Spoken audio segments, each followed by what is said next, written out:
house was raided by ICE at 3 in the morning. They took her parents away. They took my niece. She was 12 at the time. My other niece who was 8, and my nephew who was 4.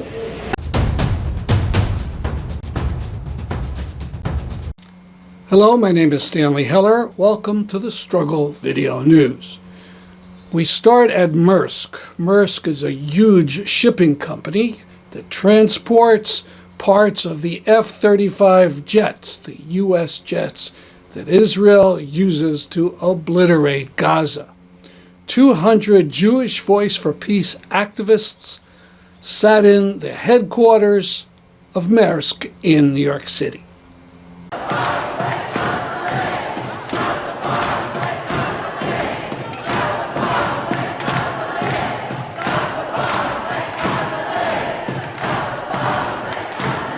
I love you without knowing how. When. Or from where. With you straightforwardly. Without complexities or pride. I love you because I know no other way than this. So close.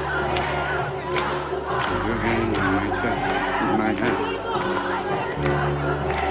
So close that when you close your eyes.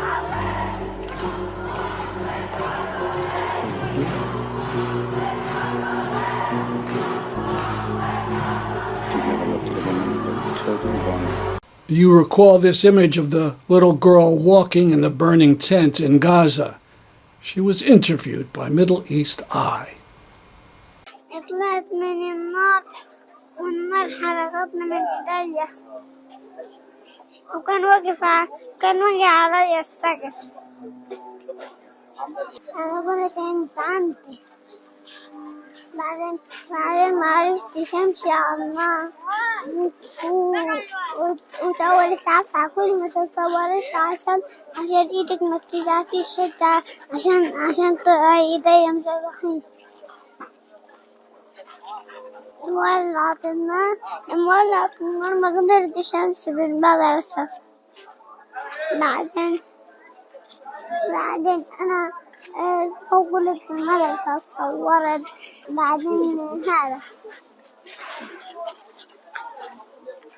بعدين ماما وبابا راحوا على الشفا وماما كانت مستشفى. أختي الصغيرة الله يرحمها استشهدت. عابد ومحمد وأمل وأختي ماريا وسلوان وبس كلهم استشهدوا إلا أنا. نفسي بخواتي.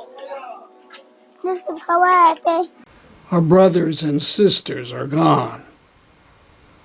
Here are images from tweets from UNRWA, the United Nations organization that provided so much aid to Palestinian refugees in Gaza. The first notes they have no way to communicate with their staff in Gaza. The second asks how you would feel if your child woke up during an operation because there was not enough anesthetic. The third talks about something that seems kind of pedestrian. Picking up of refuse. UNRWA did that. Enormous amounts of solid refuse picked up and not being done anymore in Gaza. As you know, the Madeleine was stopped on the high seas and its passengers and cargo illegally seized. Hope you enjoy this graphic, a tribute to the bravery of the people on the Madeleine. A new effort, the Global March to Gaza, is going on now through North African countries. However, the last one before Gaza is Egypt, and Egypt is run by Sisi, an ally or servant of Israel and the United States. And he's repressing the march, sending back people who come in by air, and now stopping foreigners at toll booths.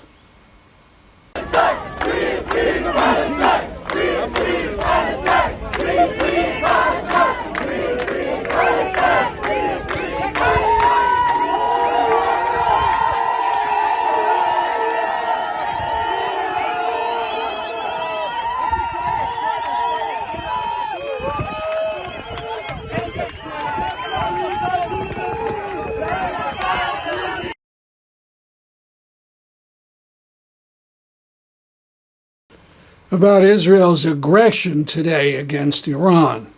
Let me quote journalist Mehdi Hassan. What an Orwellian world we live in. Israel launches a clearly illegal and unprovoked attack on Iran in violation of the UN Charter with no imminent Iran attack in sight or any Iranian nukes developed. And its Western allies come out to affirm Israel's right to defend itself, not Iran, unquote. Israel calls the attack Rising Lion. There's speculation that Israel is banking on Iranians rising up and putting the man on the left in this picture, the son of the bloody Shah of Iran, onto a new Iranian throne. The lion was the personal emblem of the Shah. Not that we should have sympathy for the Iranian elite who aided and feasted off the psychopathic Assad regime in Syria, but at the moment the biggest killer by far is Israel with its ongoing genocide and its plans to dominate the Middle East. And Israel is using the world's interest in its aggression as a cover for new outrages against Palestine. Apparently, all internet has been cut off in Gaza. New crimes can be hidden. On the West Bank, there are lockdowns all over. In Jerusalem, Al-Aqsa has been closed up. Here's how Homeland Security Chief Kristi Noem is keeping us safe. California's U.S. Senator Padilla tries to ask her a question. Sir, hands up. I'm Senator Alex Padilla. I have questions for the Secretary, because the fact of the matter is a half a dozen violent criminals that you're rotating on your hands off.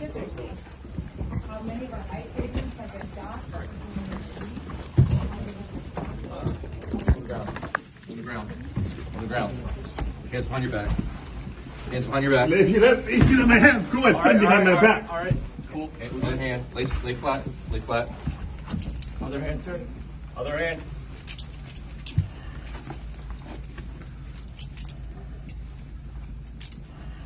There's no recording allowed out here. I did not know. There's no recording allowed out here per FBI, right? So what, I'm sorry? There's no recording allowed out here. That's my boss. I have to record everything allowed out here. You can record. There's no recording allowed out here. I'm not a member of the press. There's no recording allowed. I understand that, sir, but... This is life in a MAGA state.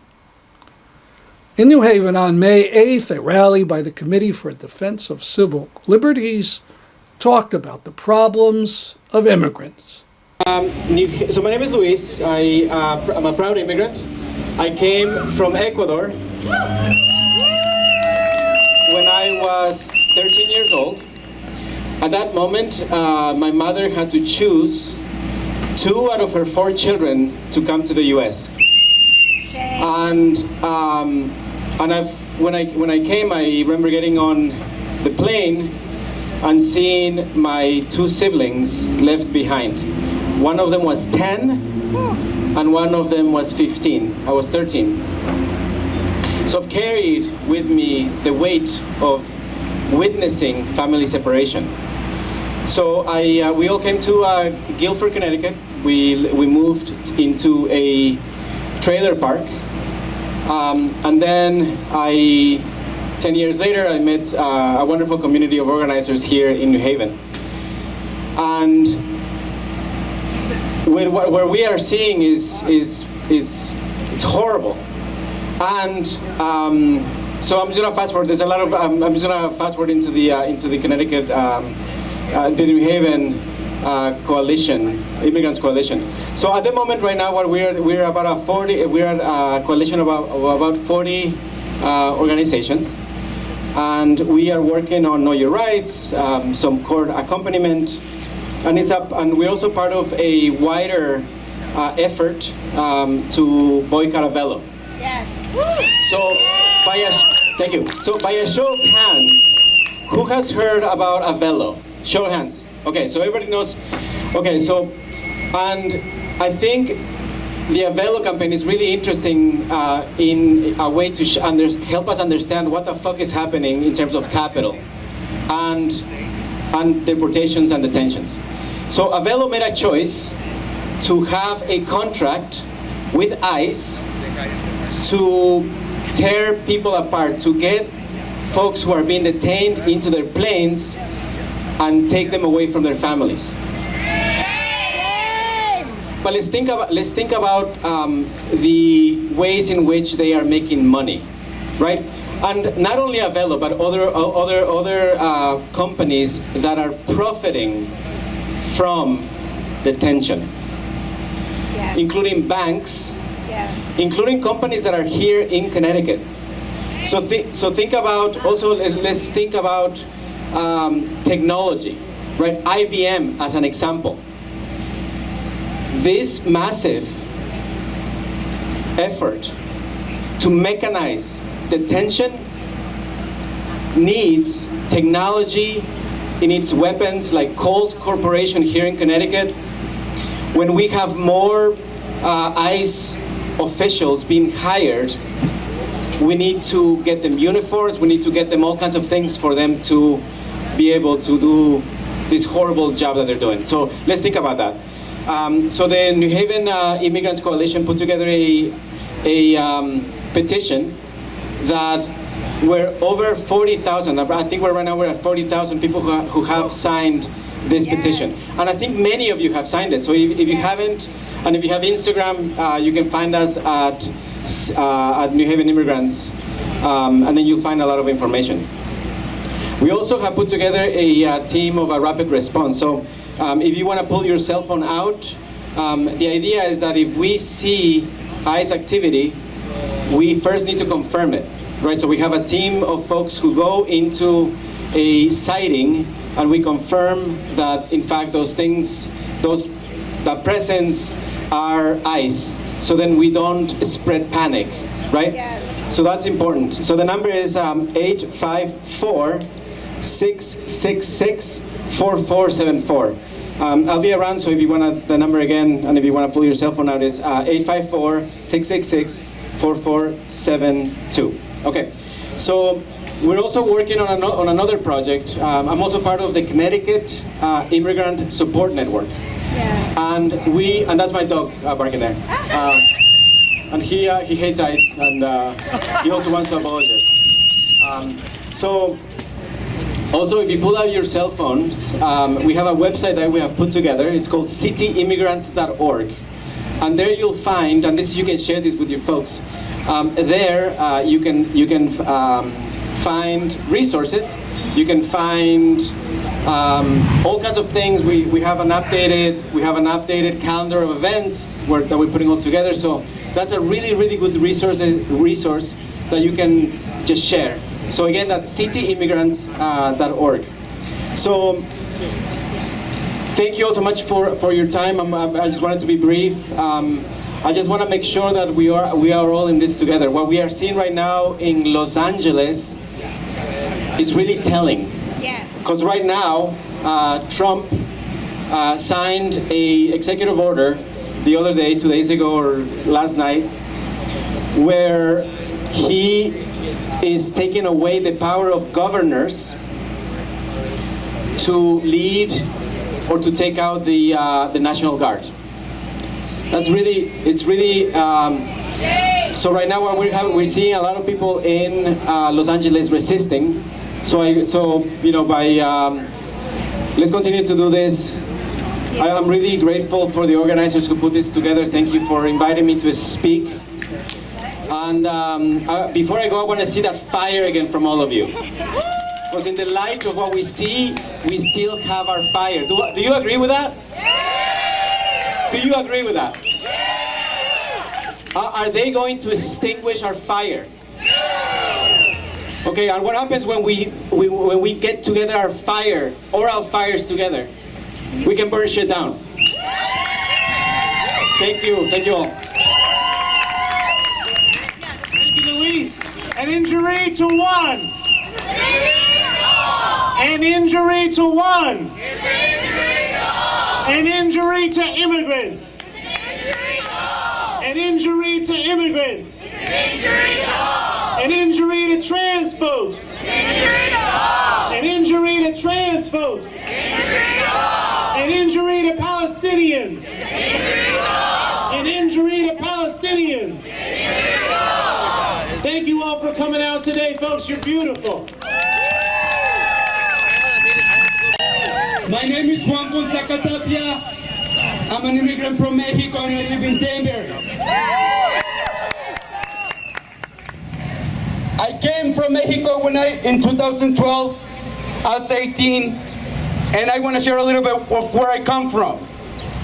My teachers in elementary school came from the Zapatista movement. In middle school, they taught me that fighting for justice was fighting a class war. And that was really in Mexico, and it's really here. I have been fighting for immigrants' rights since I got here. One, because I'm an immigrant, but two, because in 2015, my niece died by suicide.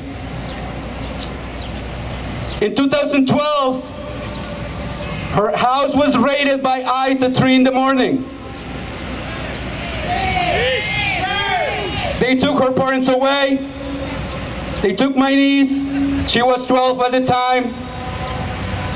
My other niece who was 8, and my nephew who was 4. Trauma is real and the pain is real. And what we're seeing right now, that our children are being robbed from their childhood. That was the reality for my niece. And let me be clear, politicians are not going to save us.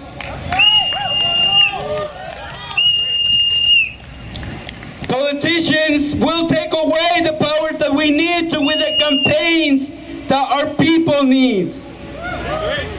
We just came out of a legislative session that showed us that this state continues to prioritize profit over people.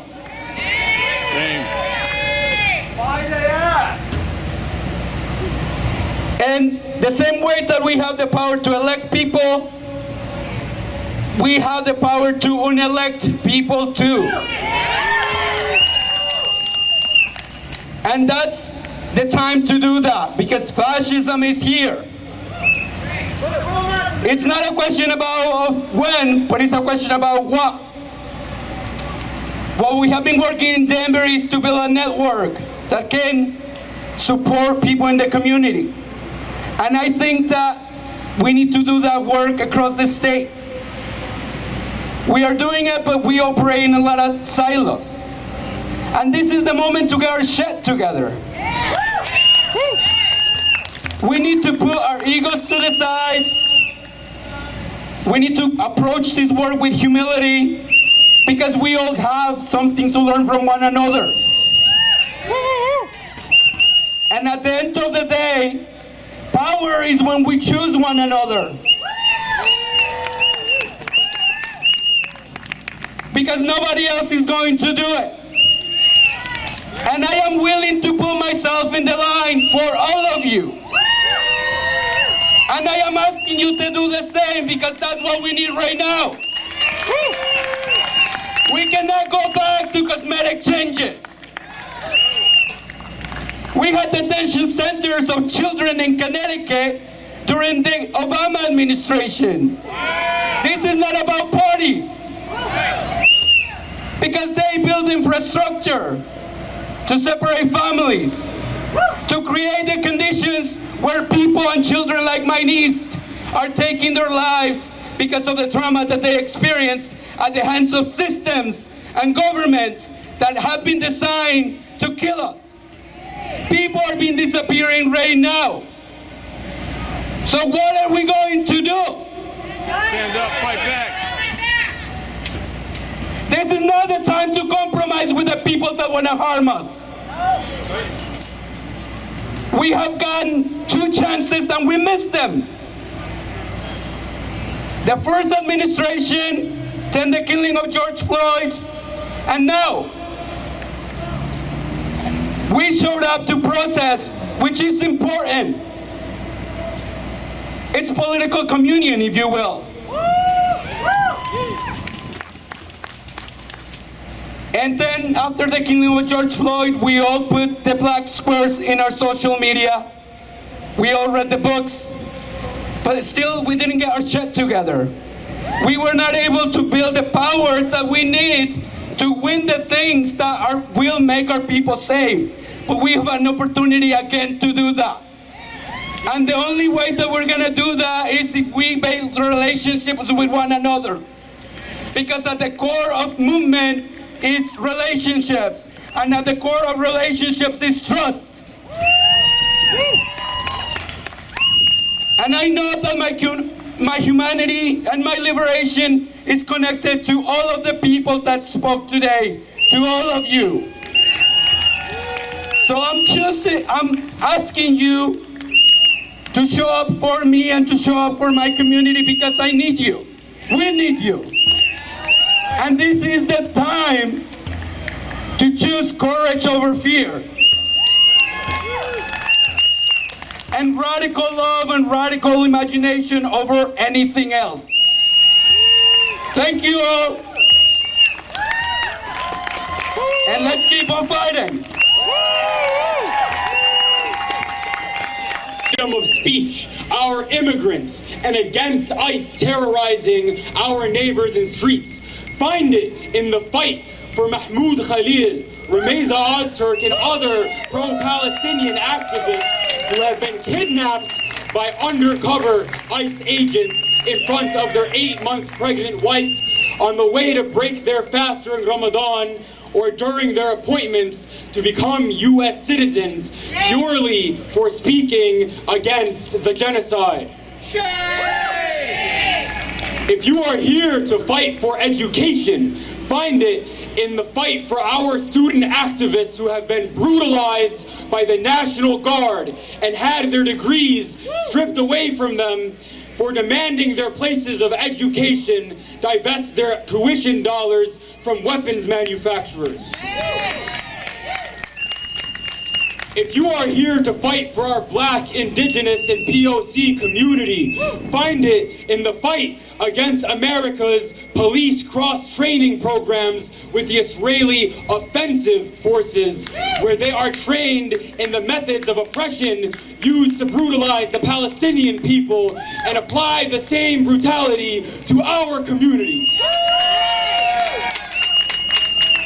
If you are here to fight for climate justice, find it in the environmental catastrophe Israel and the United States is creating as they rain more bombs and chemical weapons upon the starving population of Gaza than the equivalent of 6 Hiroshimas. If you are here to fight for our women, find it in the mothers and women of Gaza who have been forced to bury their children, abandon them in the ICU, or forced to give birth without any anesthesia. If you are here to fight for our children, find it in the hundreds of thousands of children in Gaza who have been indiscriminately bombed and sniped, resulting in the highest population of child amputees on this earth.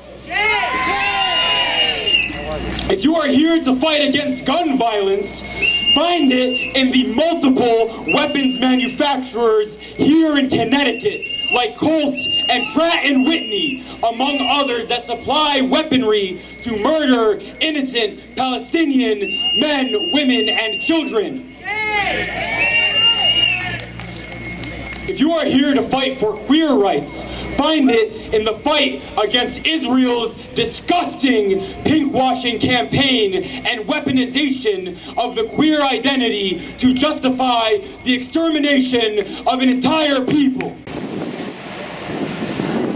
Dr. King said it this way.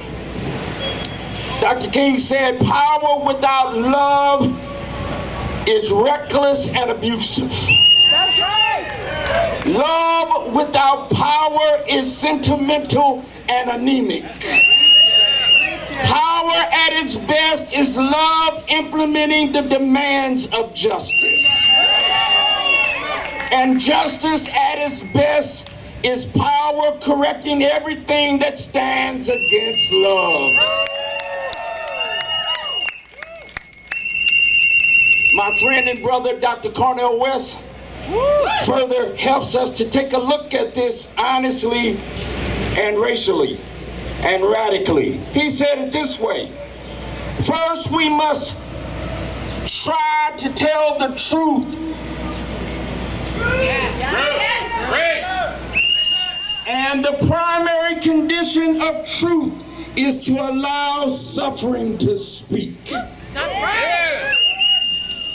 So, if you've got this far in the program, a favor, tell your family and friends about this program. Put it on social media. Steer them to thestrugglevideo.org. That's our program for today. I'm Stanley Heller for the Struggle Video News.